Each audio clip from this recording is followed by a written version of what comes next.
Sometimes you look at your life and think, I feel too much. I carry everyone's emotions on my shoulders. I must be an empath.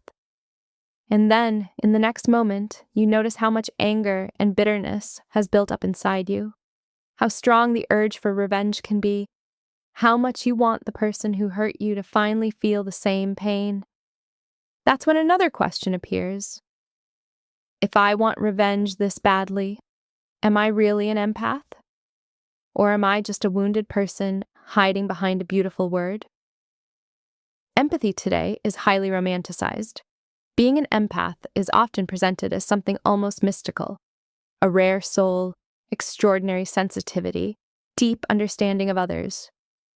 But real life is more complex. Among those who call themselves empaths, there are many people with serious trauma, years of emotional abuse, and a long history of being mistreated.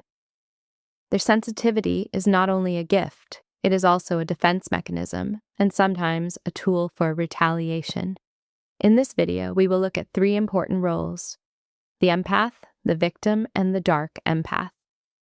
And we will try to honestly answer the question, who are you right now? And what does that mean for your healing? 1. Who is a real empath? Let's start with the basics. An empath is not simply someone who feels a lot or cries easily. Excessive emotionality alone does not make you an empath. A true empath is someone who picks up on other people's emotional states very quickly, naturally tunes in to the mood in the room, often feels someone else's pain almost as if it were their own, and at the same time does not have an inner drive to humiliate, crush, or destroy another person. An empath can feel anger, even rage. They can set boundaries and say hard things. But deep down, there is usually no desire to wipe the floor with someone and then enjoy watching them fall apart. They may fantasize about justice, especially after abuse, but that fantasy does not become their main identity. A real empath has an inner moral compass. This is not about being nice, soft, holy. It is about the fact that even after being deeply hurt, even after living through narcissistic abuse, something inside still says, I don't want to turn into the same kind of person. Now let's look at what often happens in reality. 2. A wounded person who calls themselves an empath. If you have been in a relationship with a narcissist, a psychopath, or an emotionally cold partner or parent, your sensitivity probably turned into a survival mechanism. You had to read their mood from the slightest signs, a look, the sound of footsteps, the way a door closed. This was not a luxury. It was a way to protect yourself. Then, you leave those relationships and suddenly see tons of content about empaths and narcissists. You recognize yourself in the empath descriptions: self-sacrificing, overly understanding, feels too much, takes on other people's pain. It brings relief. So I'm not weak. I'm an empath. But wounded people usually have several important traits: a huge amount of accumulated anger that was suppressed for years, a deep wish that the abuser will finally get what they deserve, a strong need to prove, I'm better, deeper, more moral, a tendency to idealize their own role as the victim, as if being the victim automatically makes them good. That's how a false identity can form. I'm the empath, they're the narcissists. It's an easy structure to live in. In that story, all destructive impulses are justified. I was pushed too far. The painful attachment to toxic people gets explained as, I just love too deeply. In reality, many people after trauma behave less like empaths and more like deeply wounded, angry, exhausted human beings who haven't yet had a chance to integrate what happened to them. That doesn't make them bad. It makes them human and in need of understanding and healing, not more labels. 3. Where is the line between empath and victim? Victim is not an insult. It's a state.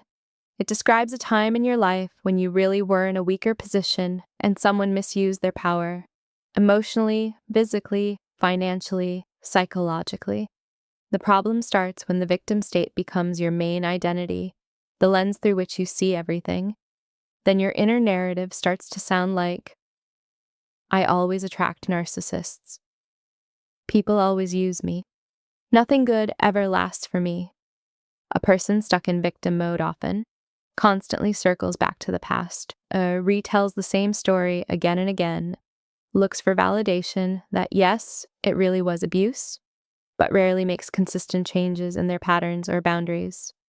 An empath, even when deeply hurt, at some point begins to ask different questions. What is happening inside me that made me stay in that dynamic? What in my inner structure allowed such people to get so close? Which of my fears and unmet needs made me ignore the red flags? The victim focuses mainly on the abuser. They're a monster. They ruined my life. The empath slowly shifts the focus. Yes, they did damage. And now I need to understand my own part, my shame, my lack of boundaries, my fear of being alone. And that's where a third figure enters the picture. 4. Who is the dark empath? The dark empath is someone who combines sensitivity and an ability to read others with more self-centered, manipulative, and sometimes destructive tendencies. They really do feel. But that feeling doesn't always stop them from using another person as a means to an end. In fact, their understanding of emotional dynamics can become a tool.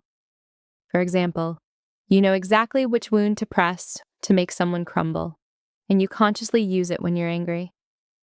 You sense someone's insecurity and subtly lean on it to elevate yourself. You can listen, comfort, show intense interest, and then flip the whole interaction in a way that leaves you in the superior position. Dark empathy often appears as a kind of inner avenger after a period of intense trauma. It's the part of you that says, I've been powerless for too long. Now I will use everything I've learned, including my empathy, to make sure nobody ever controls me again. It's important to be clear. Dark empath is not a clinical diagnosis. It's a description of a pattern. People can move out of this state if they're willing to admit that they sometimes use their sensitivity not only to support and connect, but also to manipulate, punish, and control. 5. Honest self-check. Who are you right now? Try asking yourself a few questions without sugarcoating the answers. When someone is in pain, do I primarily want to support them, or do I secretly feel more right, more evolved, more above them? When I imagine my ex or my abuser finally getting what they deserve, do I feel relief as a human being who needs justice, or do I feel a deeper satisfaction in their downfall? How often do I justify my own harshness with, after what I went through, I have every right to be this way? Am I willing to look at my own darker parts, envy, need for admiration, desire for control, without immediately hiding behind the label, I'm just an empath? If your answers are filled with pain, rage, and a strong desire to restore justice at any cost, then right now you are more in the state of a wounded person fighting for psychological survival than in the calm, grounded state of an empath. If on top of that you can read people extremely well and sometimes consciously use that insight to influence them, then there are already elements of dark empathy active in you. This is not about blaming yourself. It's about recognizing where you truly are so you can choose where to go next. 6. What to do if you see yourself as a victim or dark empath. The first step is to stop romanticizing labels. Empath, victim, dark empath, narcissist. These are just tools for understanding patterns, not your final identity.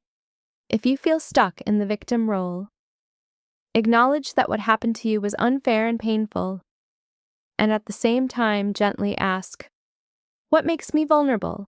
Where are my boundaries thin or missing? Why do I stay in situations that hurt me?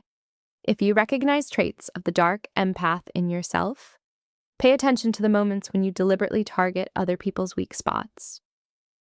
Notice how you use other people's openness and trust. Allow yourself to see the part of you that enjoys control and power, even if that feels uncomfortable. This is not an invitation to drown in shame. It is an invitation to step out of the automatic narrative of I'm always the good one and others are always the problem and into a more adult position. I have both light and dark in me, and I am responsible for which part I feed. 7. Who this video is really for. This is for those who went through toxic relationships and are tired of splitting the world into empaths and narcissists. For those who feel, yes, I am deeply sensitive, but I also carry so much rage and hurt that sometimes I scare myself. For those who no longer want to hide behind flattering labels and instead want to understand their own psyche with all its contradictions. If you recognize yourself even partly, you're already making an important move. You are moving away from fantasy and towards honest self-awareness. And that is the starting point of real healing. You can share in the comments which role you most often see in yourself right now. Empath, victim, or that avenger who feels too much and sometimes uses it as a weapon. This is not about confessing guilt. It's about being honest with yourself in a safe space. If this video resonated with you, consider liking it. That way it reaches more people who are stuck in the same confusion you've been living with. And if you want more content that treats psychology not as theory, but as a way to put yourself back together after difficult experiences, you can subscribe to the channel. Take care of your sensitivity, and don't let it become a weapon turned against you or the people around you.